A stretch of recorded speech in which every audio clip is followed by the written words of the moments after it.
It's so cool that it's actually snowing up here. So What? I'm at the top of Obsidian Ridge. Yeah. You can see. Can you see the snowflakes? Actually, I did just see a couple. Yeah, it's snowing up here. I see a couple against his jacket. You can see it. Wow. Yeah. Oh, maybe It's like 38 degrees here, so I may have to put on my cap somewhere. Oh, I see the snowflakes now. Yeah, and you might need some gloves. Oh, wow. Yeah, 38. I thought we left cold. Temperatures behind.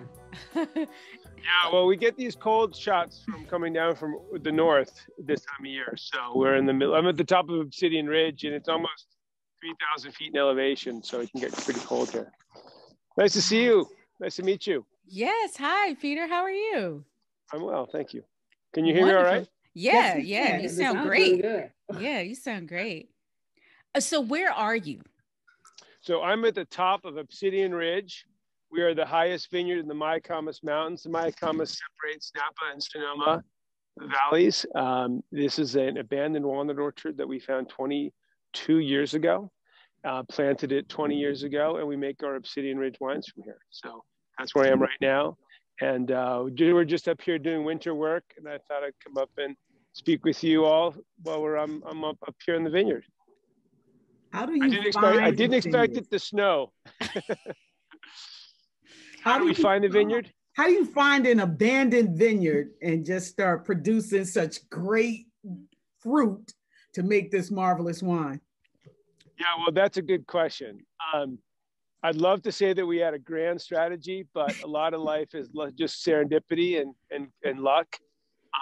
Our parents found an old dairy cattle farm in Napa Carneros 45 years ago. And it was when my brother and my turn, I guess we just had the same kind of feeling but the story of West Coast winemaking isn't finished. It's still being written. So what happens when you go north and along the Mayacamas Mountains? So the Mayacamas Mountains, which is it means in Native American, the home of the mountain lion, or also the cry of the mountain lion. There's two different ways of saying it.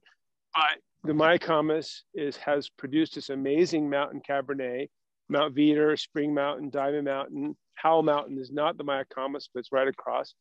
And we thought, it'd be so cool to find something that's a little bit further up the ridge. And so we started poking around in the late 90s, and we found this beautiful abandoned walnut orchard. I mean, behind me, it was 350 acres of walnuts, and there were these bonsai walnut trees. They were probably only 6 to 10 feet tall. They were dry farmed on this ridiculously rocky soil. And what is not good for walnuts is actually good for grapes. So having smaller trees and smaller vegetative growth translates a lot to intensity of fruit and good quality wine. So we were 30 years old and we took a winger, and here we are. Wow. So I mean, look at that view behind you. That's so picturesque. So right behind me. So this is Mount Cognac behind me there. It is 4,600 feet. And then behind is Clear Lake, which is the oldest geological lake in North America. It's 2 million years old.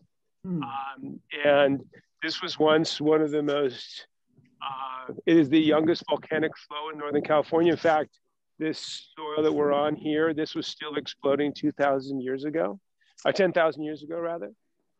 Native American populations moved into this basin 14,000 years ago. So it was still exploding.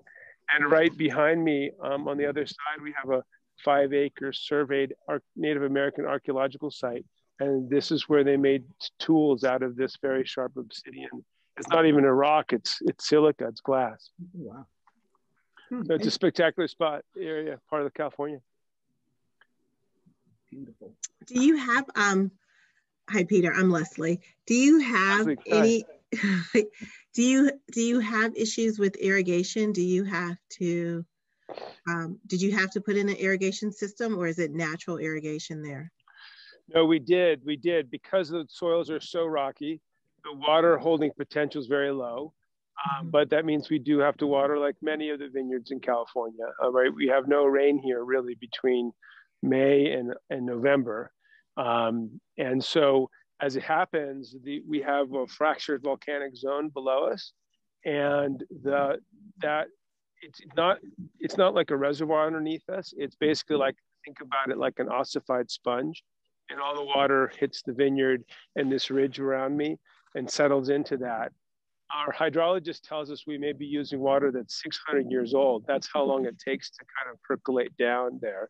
But it's sustainable in that on a typical year, this vineyard will get about 120 million gallons of water, and we will use about 20 million gallons, but we will re-drip it back into the soil. So most of it goes through our system and down into the soil. Another interesting thing about that is that our power comes from the geothermal field that's right behind us.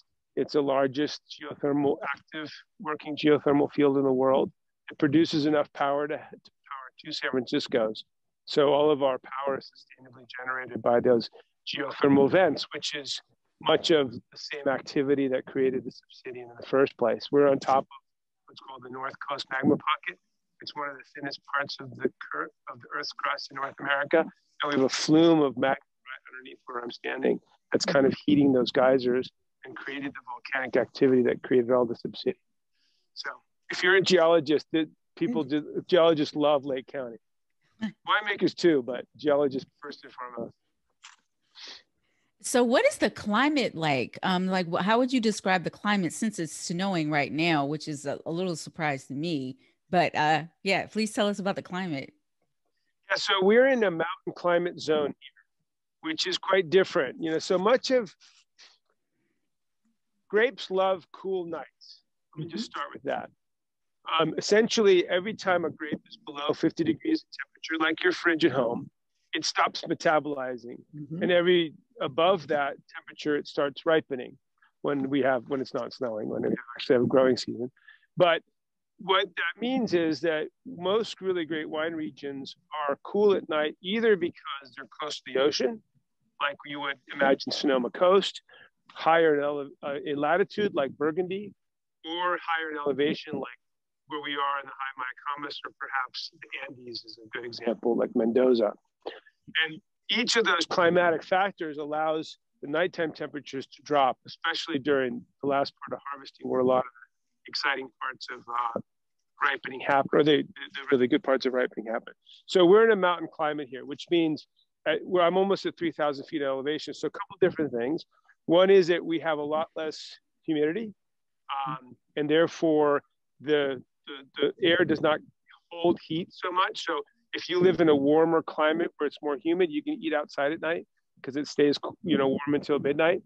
Like here, when the sun goes down behind the ridge, it gets chilly right away. Like if you go camping anytime, we're at 3,000-4,000 feet.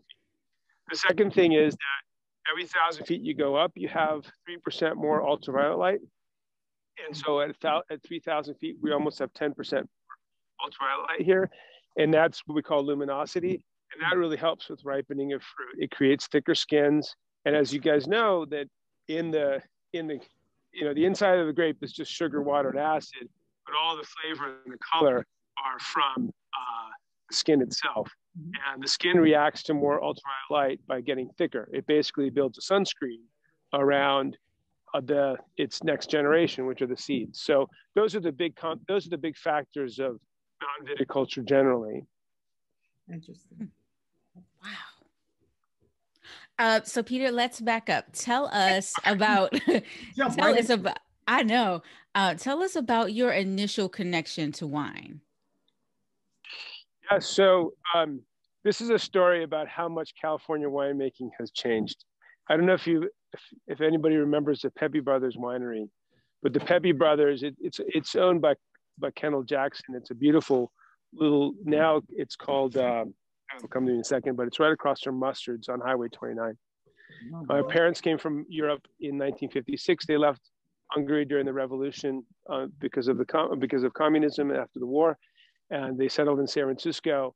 And my dad's first job was he helped put together like pension plans, employee pension plans as his first job out of college.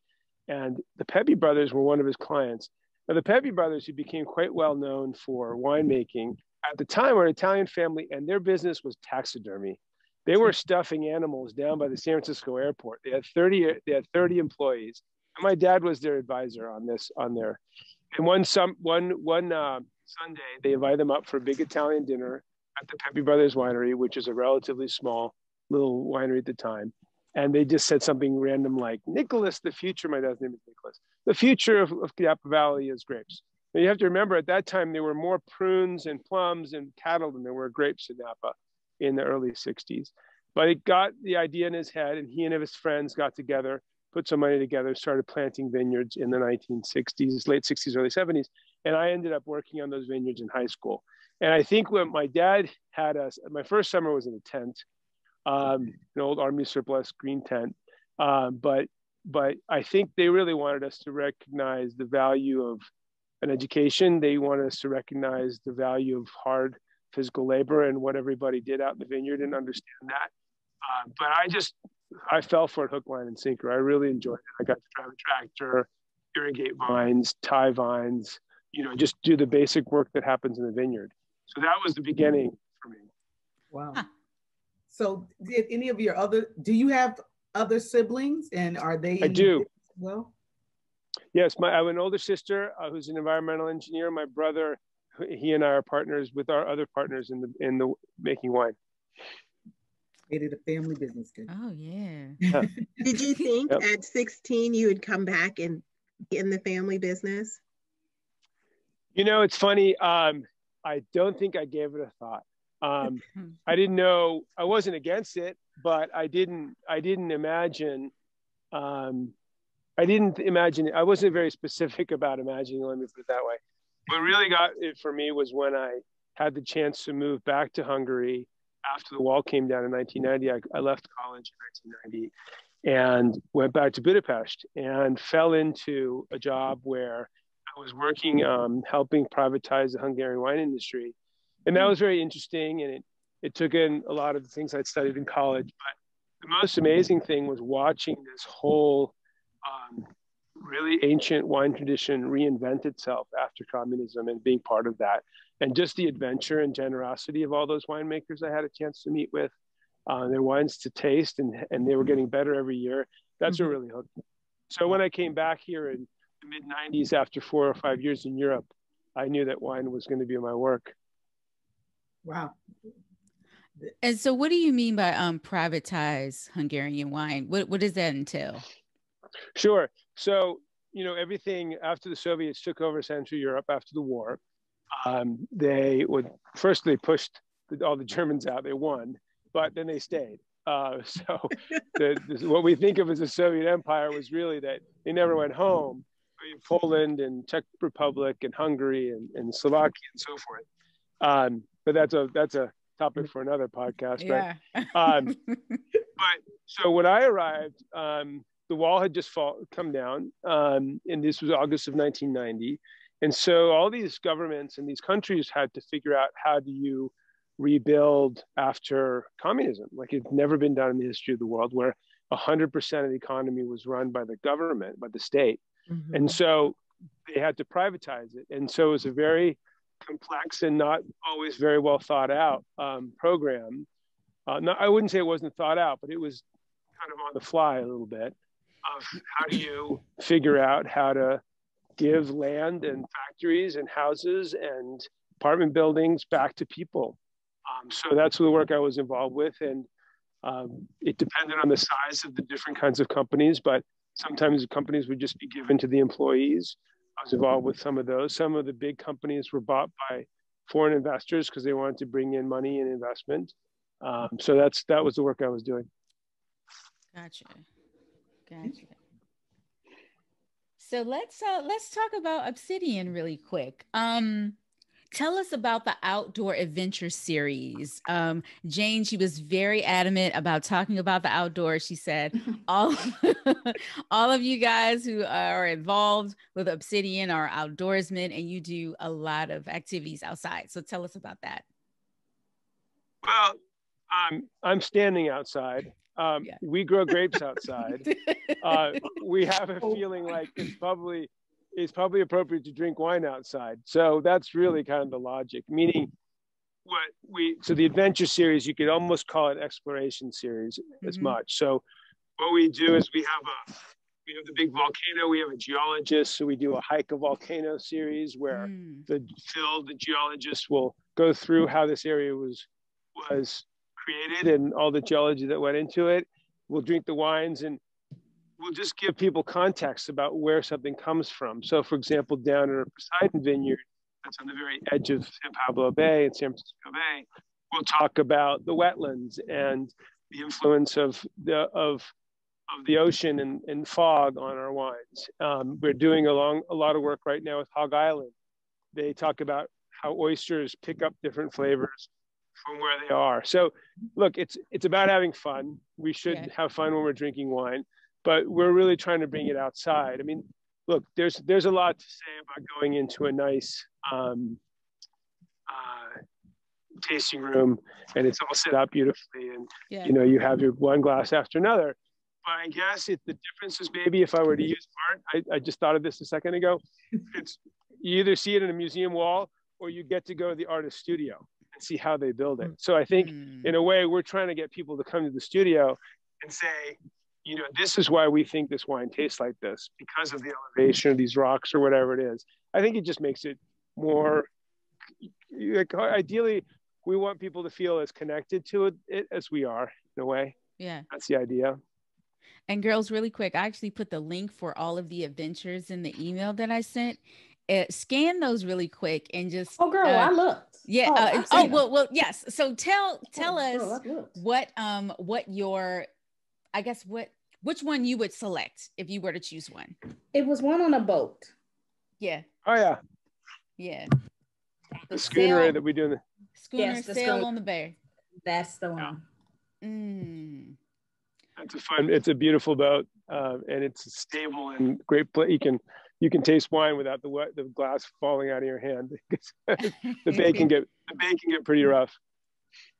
Are you a captain? I noticed in your background that you had a sailing background. Are you steering the ship?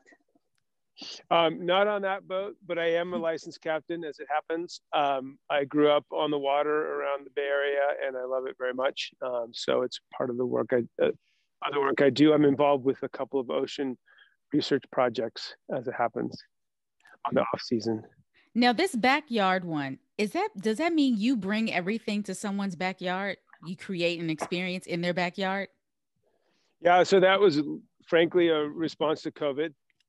That's still awesome. And so, yeah, so it's basically a pop-up that shows up at your house. So we bring the wines, we bring the stemware, we bring a accompanying food.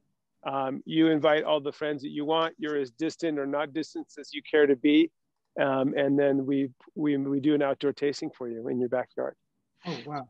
That's super fun. I think I want to explore the forest of Tokaj. Yeah. That was a tight second. Yeah. Second, girl. My God, I love Tokaj.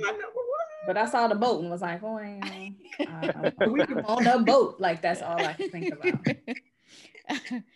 And Tokaj is a special place. And there's a saffron harvest. Oh yeah, I was just looking at that. Wow. No. Yeah.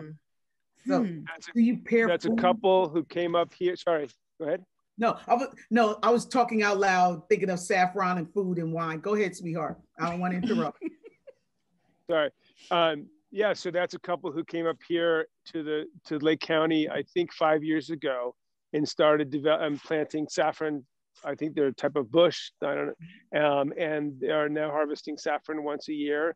It's called Peace and Plenty Farms. They're just down the road from here, down by the lake. And what's kind of a fun part about being up here, there's a really old and still vibrant agriculture tradition up here. There's pears, walnuts. People are raising cattle, sheep, goats, etc. as well. So it's not just grapes.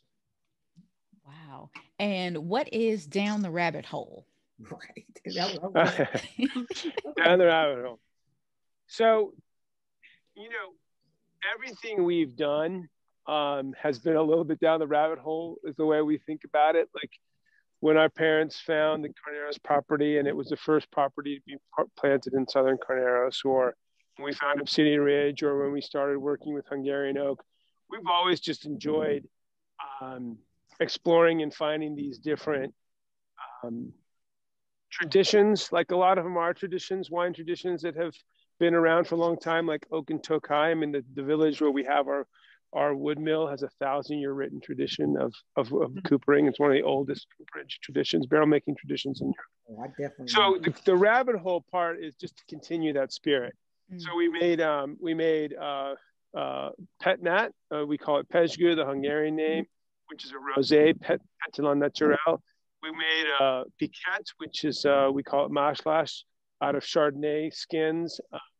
We did a Pear Blanc this year, which is a combination of Sauvignon Blanc and pear wines. Lake County pears are famous. So those are fun wines. You know, it's funny. I joke, for example, Pet Nat, which is getting kind of a reputation now. It's basically farmers' champagne. You know, they wanted to make something to drink out of every part of the grape, and reuse. Piquette is the reusing of the white wine grape skins after fermentation. You put water on it, you add a little sugar, you use it again. Our friend of ours said the Piquette tastes like if kombucha and wine had a baby. Yeah, That's it does. what it would be like. That's accurate. So our idea is just to celebrate those traditions that people have been making wines in different types for a long time, because they basically wanted to have enough to drink till the next harvest, let's be frank, to make it through the winters, particularly Europe, cold. But, you know, it's just, for us, it's our way of just holding on to the fun part and exploratory part of winemaking. Nice. Leslie, did you choose your adventure? Can't decide. Leslie gonna name 5 of them. Like, I know I can't. I want it all, but I really like that the seaplane wine flight and the oyster harvest. Like, if we could start with the flight and then at sunset do the oyster harvest, would be lovely. Are you trying to double up? All right. Yeah. I'm trying to get a 2 for 1. Mm-hmm. Okay. Yeah, luckily you don't have to choose. Right. Because we're just dreaming. We're all playing make believe. So until the world opens back up, I have to do one of these. Exactly. Have you had people camp out at the vineyard, like do a glamping experience? Yeah, so that's something that we're working on. There's a lot of room up here to do it. It's really beautiful, and we have native forest all around us, so we can do that. We haven't gotten to that stage, but working on that. Yes. Nice. Hey, Tanisha, the Explore Tokaj has you arrive in Budapest, and then you via boat on the Danube River, you get to the forest. So that's a 2 for. Oh, okay. I didn't see the boat part of that. Okay, I didn't see the boat part of that. Now that's doable. Yeah, it's a multidisciplinary adventure. Right? Yeah, that's doable. Because I'm like, when am I going to be in California again? That's like light years away. I'll have to meet you in Paris and go to this. Yes, we'll go to Hungary and taste everything. Exactly. So Peter, can you tell us about the wine that we're drinking? We have the estate grown Cabernet Sauvignon. Yes. So you're drinking the 2017, I believe. Mm-hmm. So this is a true mountain Cabernet in every sense of the word, from where it's grown and also, I believe, what it tastes like. So we planted, when we had the opportunity to find this place, even though it was unexplored, we contacted some of the best older hands in the business who've been working on the vineyards up on the mountains, the lower Mayacamas. And so we asked them what kind of varietals should we plant and what kind of spacing and all that sort of thing. So what we wanted to do is put on the table a really true mountain Cabernet. And I hope we've done it. There are 6 different clones of Cabernet in it. And there's some Petit Verdot, some Petit Syrah, and some Malbec in it as well. And in different proportions, different years. I can't remember exactly the 2017 right offhand.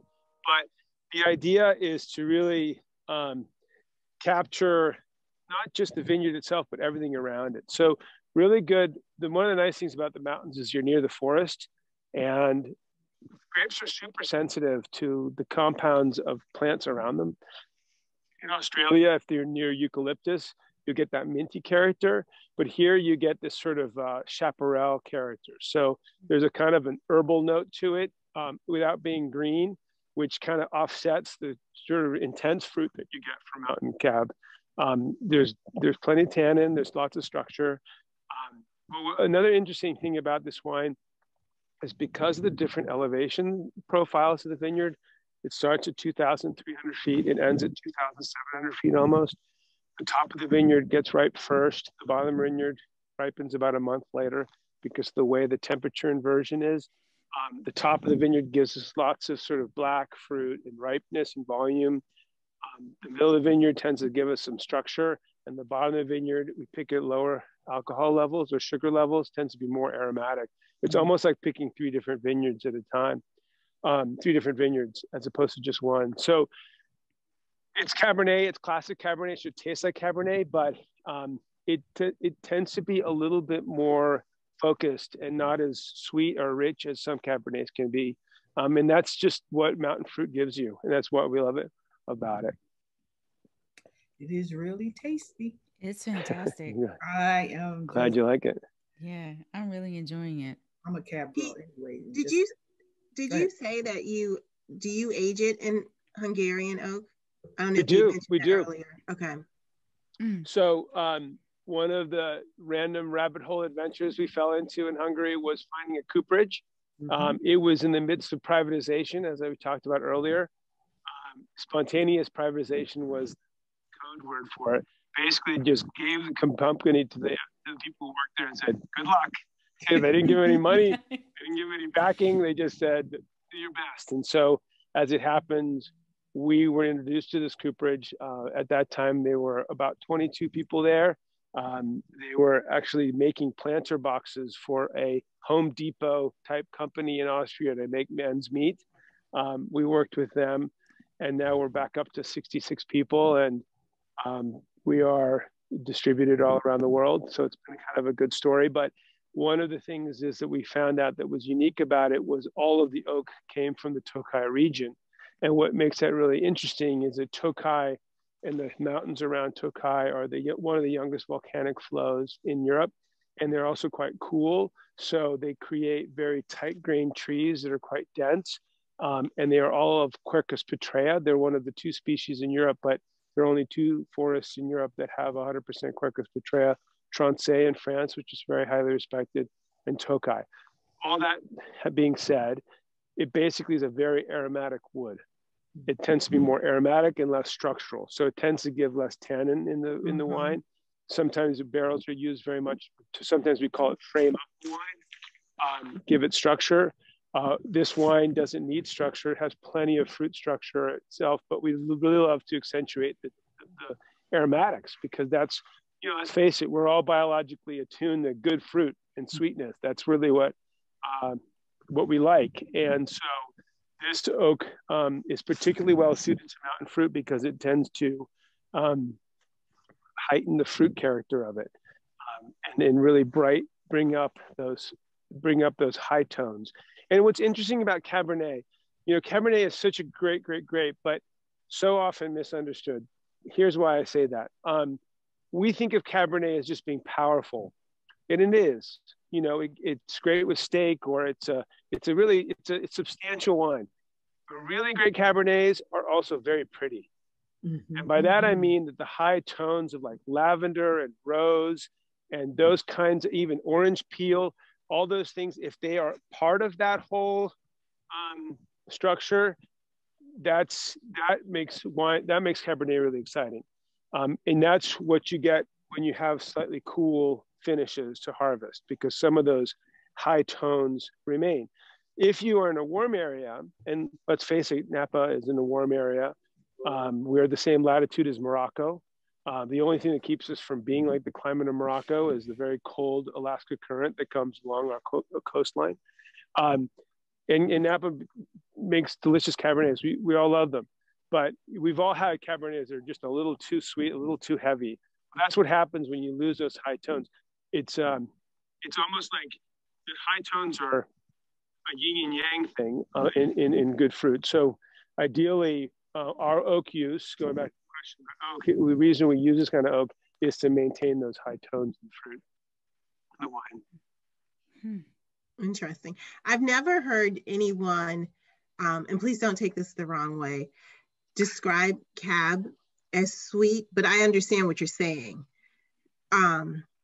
Yeah, I definitely, that is an interesting way of describing it, and I never looked at it that way before. So it's not necessarily residual sugar sweet. No, I'm not. Yeah, I'm not saying that at all. No. But the effect, we talk about this all the time. But if you add on the fact that, so alcohol is sweet in of itself, right? The ripe fruit is sweet in itself. Yeah. Sometimes barrels can give sweetness. Barrels have a lot of vanilla in them, especially French oak barrels. So you start adding those three things up, you know, then it gets, then you kind of tip the balance. Like vanilla ice cream is good, right? And then you put hot fudge on it, good. And then you put caramel on it, it's like not so good. You know, it's like at some point, you need to be careful there. And so our point is that, you know, we like that ripe fruit. We all do. But that's the kind of balance. Yeah, no, exactly. And I just think that's a very interesting way of describing it, because most people approach, when you're talking about a cab, as its bigness, its boldness, its tannic, but they don't really describe the fruit of the wine. It's more focused on the savory and the soil notes that attribute to a cab. Yeah, and look, luckily there's no right answer. I mean, they can all be tasty in their way. But for example, our partner Cooperage is in Cognac, and they Taransaud that we work with in the Hungarian project, but they supply a lot of very good chateaus in France. And I can't say that I know those wines very well, but I have had a chance to taste them. You know, they really have this beautiful, beautiful lavender note that is big on Bordeaux, and that's a fruit note. Yes, and I agree with you that the structure and the bigness and the soil notes are important as well. But it's, you know, ultimately it is, we are tasting it from fruit. Yeah. I love when a big wine doesn't come across and slap me in the face. Like, this is a big bodied wine, and the alcohol is 14.6. It's high, but I can't tell. I can't smell it. It's not sharp on my nose, and it's really nice on the palate. It's extremely very well balanced. Yep. Yeah, it's well balanced. Because I was nervous when I saw the alcohol. I was like, oh no. What do we got here? What is happening? California. It doesn't have that hot feeling in my mouth. It extra heavy. Yeah. I'm still gonna drink it tomorrow with a hamburger, but like a fresh, real burger. But we taste things in a sort of matrix, right? So if one thing jumps out, it's probably just not in balance, right? If this wine didn't have as much tannin or fruit to it, then the alcohol really would show. Yeah. I was getting ready to ask, I don't know if Sarita had this on her list to ask, but where can folks find this wine outside of California? Can it be found here on the East Coast, and what distributor?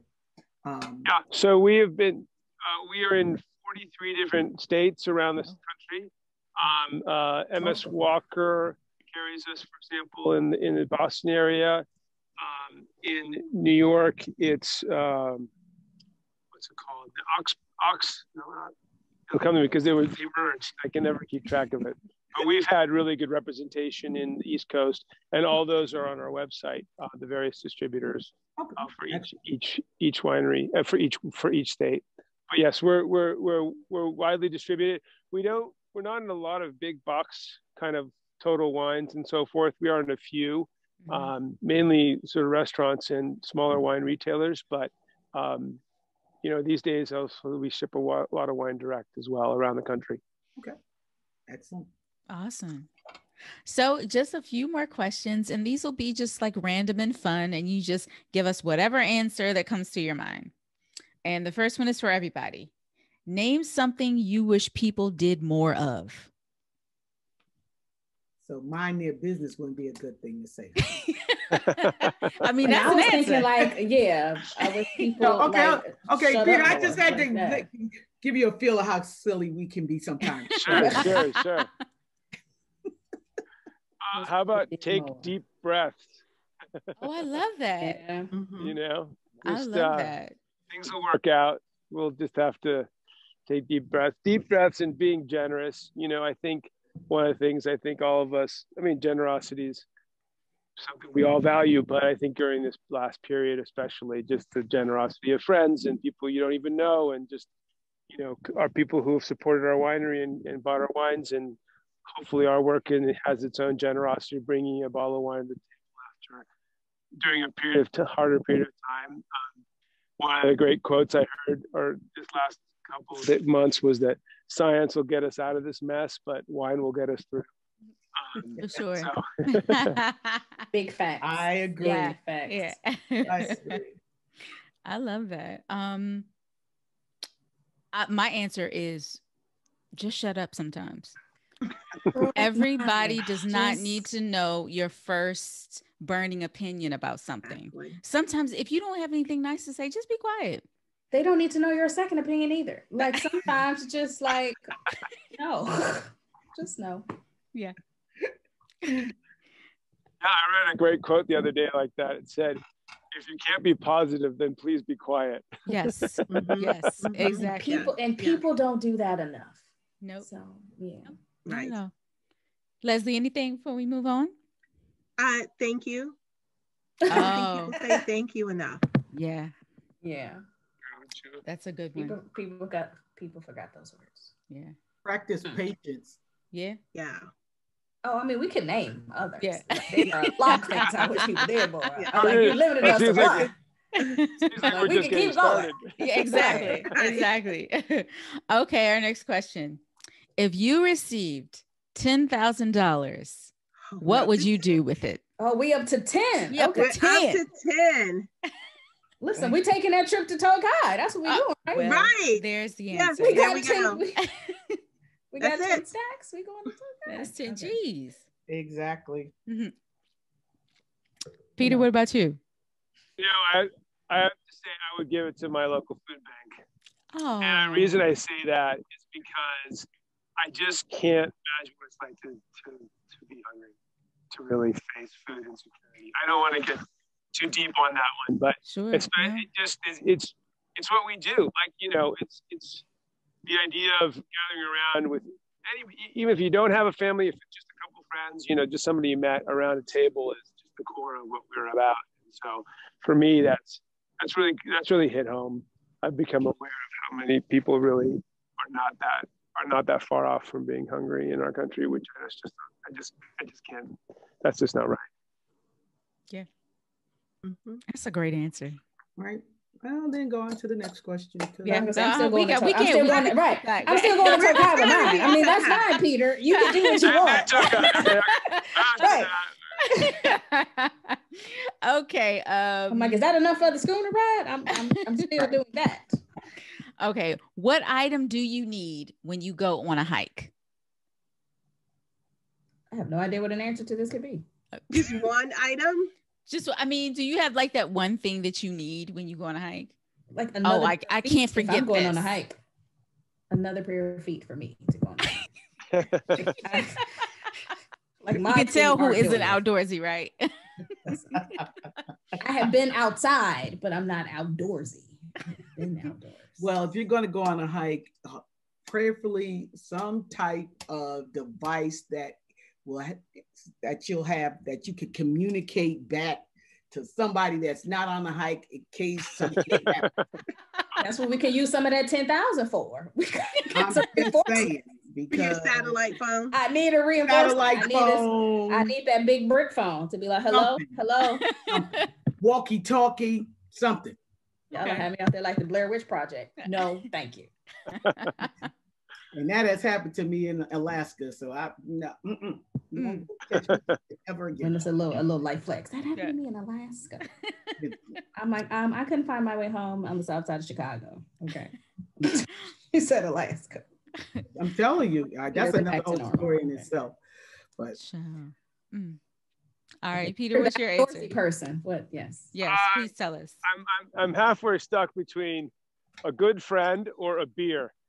Oh, wow. And here I thought you was gonna say something like, oh, my favorite granola. Our joke is it takes a lot of beer to make good wine. So I think, I mean, you know, when you get to the top of that mountain, it's always good to have some refresher. So I'm gonna go with a can of beer. That's true. I like it. Huh. That is true. Leslie, do you have one?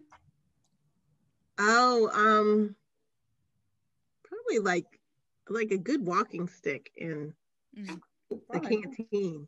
Yeah. Me, it's shoes. A good hiking shoe. I don't know what that is because I haven't gone to hike in eons, but I feel like my feet would be the most important to worry about. Someone told me socks. The right socks, yeah. I can see that too. Yeah. And that you should do 2 pair, especially during the summer, because you know you start to sweat and your feet get wet. Ooh. So then you can change your socks. Okay. So your feet are comfortable. That was a tip that was given to me. Haven't had to put it to use yet. I will never have to put that to use. Okay. No one has given me that tip because they know it would be useless in my life. I was a trained Girl Scout, so I used to hike a lot. No, I've eaten Girl Scout cookies. Oh my gosh. All right, last question. What is your favorite shellfish? Oh, easy. Oysters. Oysters. Yeah, this one was hard. I was like, one. Yeah.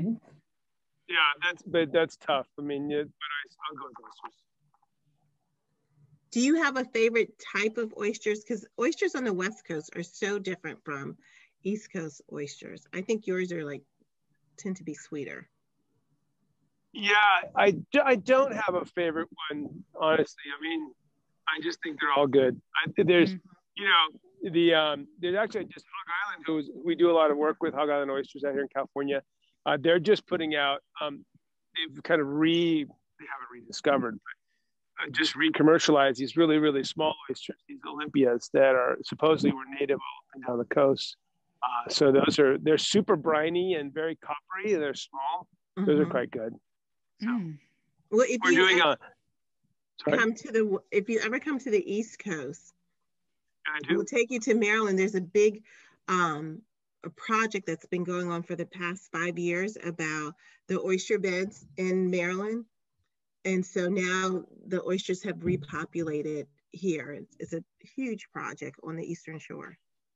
Yeah, I've been following that. They're doing something similar here. I work with the group called San Francisco Baykeeper, and there's been work because they're great filter feeders and they clear out a lot of the water as well. I love the soft shell crab though. In Maryland, when I was in college, I used to go down there occasionally, and the old butcher paper and that Old Bay seasoning, and that's a meal. Corn and the potatoes. Yeah, I think Sarita's going to be crabs. It's definitely crabs, but clams is a close second. Love clams. Shrimp. Yeah. Shrimp for you? Yep, shrimp and lobster. They're close first and second. I have to go. I have a 7 o'clock call. Peter, it was a pleasure to meet you. Pleasure to meet you. I look forward to toasting some wine in Tokaj on the Danube River. On the Danube. Exactly. Bye, ladies. Bye. Bye-bye. Bye. Bye. Well, Peter, we were actually wrapping up. Please tell everybody where they can follow Obsidian and you, perhaps, if you're on social media. Yeah, so Obsidian Wine Co. is our handle, I believe. And we have our website up with all the details about where we are and what we're doing. That's our most detailed. I don't have a lot of personal social media, I got to say, but we do it through the winery. Awesome. Well, thank you so much for joining us. We appreciate you taking time out of your day, especially outside in the mountains, in the snow. In the snow. We appreciate you. That's awesome. That, and also nice cheers to you. And cheers to this beautiful Cabernet. Cheers. I'm finishing Thanks. up. All right. And thanks for having us on. Of course. Anytime. Absolutely. All right. Good. And come visit. We'll do one of those adventures together. Oh, absolutely. Oh, Sounds yeah. good.